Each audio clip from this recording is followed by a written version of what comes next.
asalaamaaleykum mbokk yi tey la altine fanweeri fan ci rabiul awal muy weeru gàmm di ñetteelu weer ci atum junni ak ñeenti téeméer ak ñeent fukk ak juróom ci gàddaay yonente bi sallallahu alayhi wa sallam dëppoo fukki fan ak juróom benn ci weeru octobre ci atum ñaari junni ak ñaar fukk ak ñett fanweeri fan bokkul ci lim yu fàtti lim bu rafet la kon tey ci altine ji rafet na li ñu ci gën a taamu mooy ku ca watu wala ku ca daloo altine ju nekk sunna la ci ku ko man mu woor ko ñaanu bis bi yow sama borom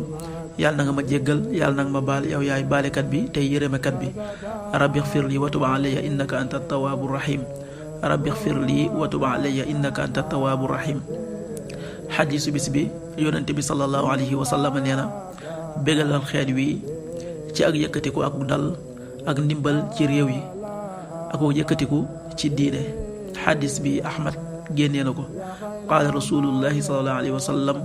bassir hadihi l ummata bilsanaa'i waltamkiini fi lbilaad wannasr walrifaati fi ddin axrajahu ahmad. waxtu julli yi suba waxtam naa tàbbi 5h44 juróomi waxtu yi tegal ñeent fukki simili ak ñeent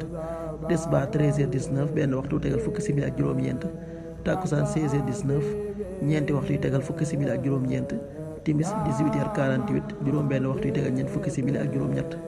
gee 19h59 juróom ñaari waxtu yi tegal juróom fukki simili ak juróom-ñeent loolu mooy waxtu julli ci Touba ak li ko wër. bu fekkee nekkoo Touba soo ko féetee penku ñaar fukk ak juróom-ñaari kilomètre ju ne wàññil benn simili soo ko féetee sowwu ñaar fukk ak juróom-ñaari kilomètre ju ne yokkal benn simili soo ko féetee gànnaar wala Saloum téeméeri kilomètre ju ne yokkal benn simili jant bi dana fenk 6h58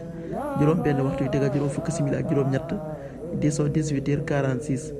juróom benn waxtu yi tegal ñeent fukki simili ak juróom benn yàlla na nu yàlla nangul te nangul leen amin